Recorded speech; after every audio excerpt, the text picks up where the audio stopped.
Oke, setelah gue kemarin bikin video tentang mensos korupsi dana bantuan yang masuk berita Jepang, dan ternyata hype-nya lumayan tinggi ya, soalnya masuk ke lambe tura juga sih. Jadi ya pada penasaran juga mungkin, dan ternyata gue cari-cari berita lagi soal ini, yang mana muncul justru Jepang beri bantuan 50 miliar yen ke RI untuk tingkatkan penanggulangan bencana. Ini Oktober 2020 loh. Kemarin itu setahu gue pas Oktober itu ya itu buat tuh.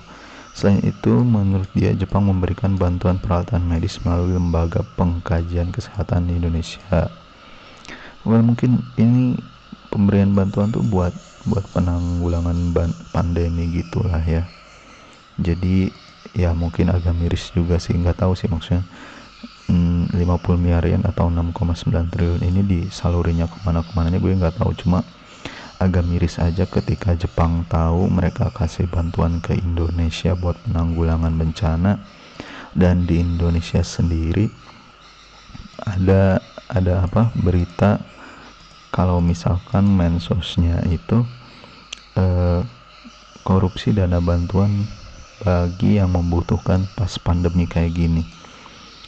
Ya sedih aja sih, maksudnya malu juga sih ketika orang yang ngasih ke kita bantuan ternyata tahu kalau bantuan yang mereka kasih ternyata diambil juga gitu ya, walaupun gue nggak tahu bantuan yang mereka kasih itu benar enggak dari mereka, atau intinya gini, gue nggak tahu ya, maksudnya dana bantuan yang dikasih ke Jepang itu disalurin ke Kementerian Sosial atau Kementerian Kesehatan kayak gitu.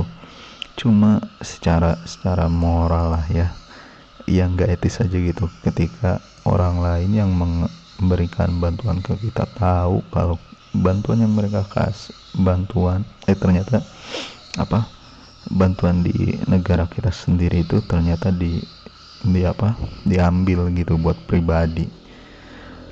Ya sangat disayangkan aja gitu, sedih sih, malu juga sih. Mungkin pendapat orang beda-beda lah ya, tapi ya ini disclaimer aja, ini pendapat gue sendiri. Jadi kalau misalkan kalian punya pendapat masing-masing juga ya terserah sih. Intinya gimana ya, ya intinya jangan sampailah keulang lagi uh, kejadian kayak gini.